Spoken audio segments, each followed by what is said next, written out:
Ok, donc j'ai fait une paire de sandales imprimées en 3D. Donc pourquoi est-ce que j'ai dépensé des centaines d'heures d'impression et beaucoup de filaments pour faire des sandales que je ne porterai même pas? Pour mieux comprendre, faut qu'on revienne en arrière. Donc moi, je suis un spécialiste en impression 3D. Mon travail, c'est de tester et d'essayer différentes imprimantes avec différents filaments. Au courant des 6 dernières années, j'ai réuni une certaine collection de filaments et d'imprimantes et de pièces imprimantes. J'ai beaucoup de choses d'impression 3D. Je me suis ramassé avec un inventaire de TPU énorme. Le TPU, ça fait des pièces quasiment indestructibles qui sont très résistantes aux impacts, ce qui fait en sorte que c'est un matériel qui est parfait pour faire des pièces de protection de drones. Vous savez, les drones professionnels là, qui passent à comme 200 km/h, pour essayer de protéger ces drones-là, les adeptes font beaucoup de pièces en TPU pour venir modifier et réparer leur drone. Et il y a quelques années, j'ai un ami qui lui était un adepte de drone, mais finalement il a décidé d'arrêter le drone parce qu'il n'y avait plus assez de temps, ça coûtait cher. Mais depuis qu'il avait arrêté de faire du drone, il n'y avait plus aucune utilisation pour ses imprimantes 3D. Il m'a offert un prix pour toute sa collection de choses qui était vraiment un prix très alléchant. C'est pratiquement donné, j'ai fait un vlog complet là-dessus quand c'est arrivé. Donc je me suis ramassé avec plein de choses comme une Prusa MK3, une Tivo Tornado full modifiée, des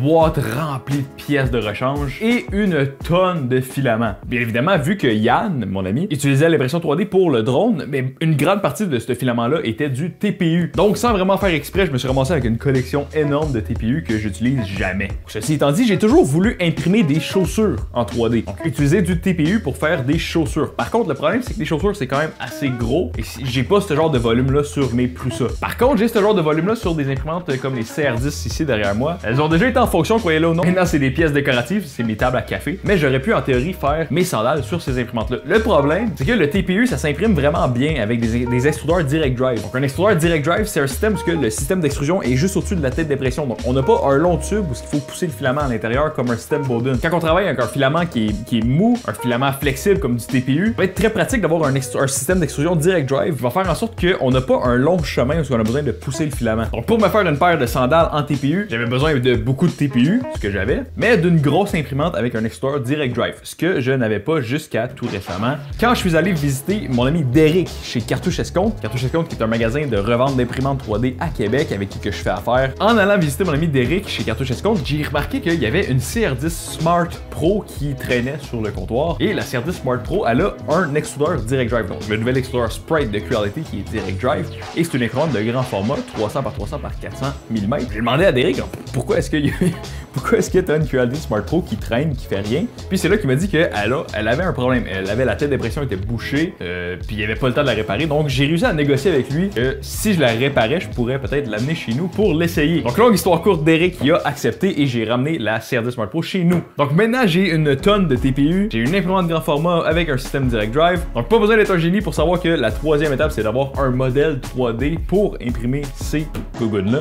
Et c'est là que j'ai commencé à chercher. Donc je suis allé sur Yegi, STL Finder, essayer d'avoir la plage de modèles la plus large possible. Le côté chaussure de l'internet au niveau des modèles 3D n'est pas très populaire. On va se le dire, ça faisait un peu dur. Donc là j'étais sur le bord d'abandonner, de me dire ok le projet n'est pas possible. Tant qu'à faire une paire de gougounes, je veux faire une paire qui a du style un peu. Hein? Mais avant d'abandonner, je suis allé voir sur Thingiverse directement pour voir s'il n'y aurait pas un modèle un peu de meilleure qualité que ce que j'avais vu sur Yegi et STLfinder.com. Et à ma grande surprise, j'ai trouvé ce modèle, les Calypso. C'est un modèle stylé, qui ont l'air de quand même bien s'imprimer, et surtout ils sont de grandeur 10 et 11, qui est exactement ma grandeur de chaussure. Tout excité, j'ai loadé ça dans Prusa Slicer, pour finalement découvrir qu'on a besoin d'une quantité absolument gigantesque de support. Littéralement, ces gougounes-là, ils tiennent dans un bloc de support, ils ne touchent même pas au plateau. What? C'est complètement fou. C'est spécialement fou car le TPU n'aime pas se faire imprimer avec des supports. Le TPU a tendance à vouloir vraiment fusionner avec lui-même, et ça fait en sorte que généralement les impressions avec support finissent par fusionner et il faut venir comme couper les supports et ça devient vraiment un gros tracas. Par contre là j'ai une idée, je me suis dit pourquoi ne pas essayer les nouveaux supports organiques de Prusa Slicer dans leur Prusa Slicer 2.6 Alpha. Les nouveaux supports organiques de Prusa sont vraiment complètement démentiels. C'est même pas comparable à absolument rien d'autre qu'il y a sur le marché en ce moment. Puis je me suis dit ce serait le test ultime d'imprimer des pièces en TPU, des pièces qui touchent même pas au plateau dans des supports organiques pour voir si ça fonctionne bien. J'ai tranché ça avec des supports organiques organique. Et c'est là que j'ai trouvé un bug assez majeur de la Alpha 2.6. Si on active un raft avec les supports organiques, les couches du raft vont pas se générer et ça va juste faire un modèle qui imprime dans le vide et je vous assure que ça va faire un gros fail. Donc, je suis content d'avoir pris le temps d'analyser mon G-code avant de l'envoyer à l'imprimante parce que ça aurait pu me faire une petite surprise assez spéciale. Mais bon, finalement, j'ai pas utilisé de raft et j'ai juste mis une brim un peu plus large. Donc une brim, ça va être comme une genre de largeur sur le plateau qui va être imprimé autour de votre objet pour rajouter de l'adhérence à la première couche. Donc pas de raft, j'ai mis un brim, support organique, tranche ça. Et là, je regarde le temps d'impression, 50 heures pour une seule gogoune et légèrement un peu plus que 1,5 kg de TPU. Donc là, j'ai capoté un peu, je vous mentirai pas, j'ai un peu reconsidéré l'idée du projet. Mais je me suis dit que juste strictement pour le test des supports organiques, une belle façon de tester la CR10 Smart Pro, c'est là que j'ai commencé à regarder mon filament, puis je me suis dit, j'ai plein de bobines de filament de TPU, mais c'est toutes des bobines qui sont déjà entamées. Donc est-ce que j'ai assez d'un filament pour faire 2 gogounes d'un peu plus de 1 kg? Mais bon, dans le doute, j'ai choisi la bobine qui avait le plus de filament dessus, qui était la bobine de TPU noire, et j'ai lancé l'impression.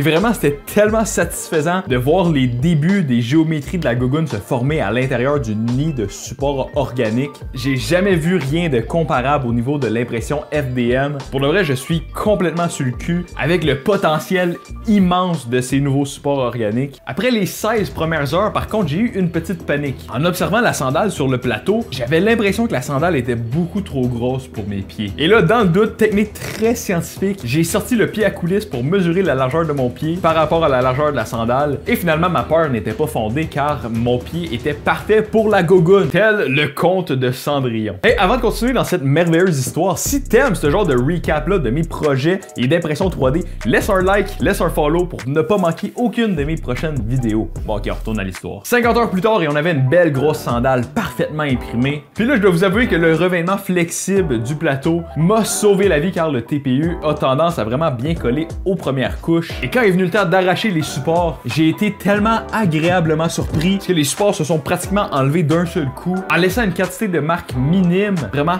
complètement incroyable. Ces fameux supports organiques vont changer le cours de l'impression 3D, littéralement. Ça fait quoi maintenant, un mois que c'est sorti et je n'utilise plus du tout Prusa Slicer 2.5, je n'utilise seulement la Alpha strictement pour avoir accès aux supports organiques. Donc là, bien évidemment, j'avais pas assez de noir pour compléter mon projet de gogoune imprimé en 3D. Donc je suis retourné dans le garde-robe et j'ai analysé les quantités de filaments que j'avais sur mes bobines et j'ai trouvé ce magnifique TPU rouge qui était exactement de la même marque que l'autre TPU que j'avais utilisé, donc j'allais pouvoir utiliser les mêmes paramètres d'impression. Donc là, j'installe le filament, je le mets dans la tête d'impression et je démarre l'imprimante. Entre-temps, j'ai attendu à l'extérieur de mon appartement le déneigeur qui était en train de déneiger mon entrée. Donc, bien évidemment, je suis allé sortir ma voiture pour que le déneigeur puisse faire sa job. Mais là, pendant que je suis dehors dans ma voiture, j'ai l'imprimante qui commence l'impression sans que je puisse la surveiller. Et quand je suis revenu à l'intérieur, j'ai vu que l'impression avait foiré. Donc j'ai arrêté l'imprimante pour voir qu'est-ce qui se passait et quand j'ai sorti le filament de la tête d'impression, il y avait une certaine déformation dans le filament. Ça, c'était la déformation du filament quand il était rangé. J'ai fait un certain nœud avec pour être sûr qu'il va pas se dérouler. Par contre, j'avais fait un nœud tellement serré que ça l'avait déformé le filament. Donc c'est quelque chose qu'il faut qu'on fasse attention avec le TPU. On peut le déformer facilement si on fait des nœuds à l'intérieur. Donc tout simplement, ce que j'ai fait, c'est que j'ai coupé après le nœud pour avoir une belle ligne de filament qui va dans la tête d'impression. J'ai relancé l'impression et tout est allé à merveille. Encore une fois, quelques heures plus tard, on avait une sandale qui émergeait des supports organiques de Prusa Slicer.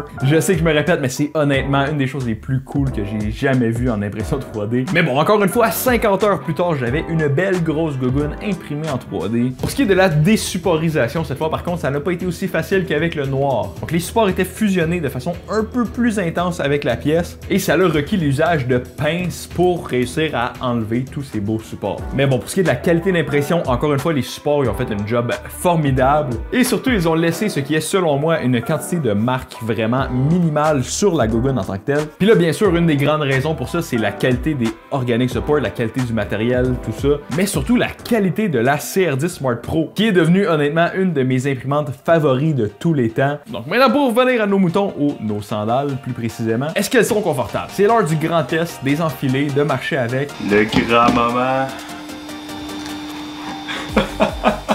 C'est tellement weird.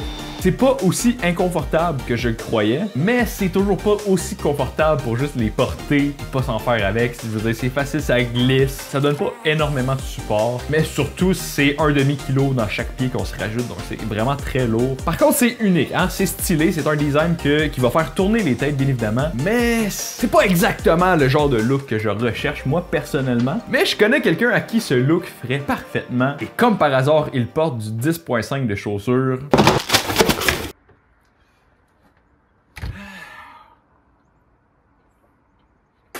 OK! On se fait une petite vidéo d'unboxing! Des gogoons en 3D! Ah, ils sont bien trop malades! Regarde ça! C'est en 3D, c'est dur, mais ça look comme un chien!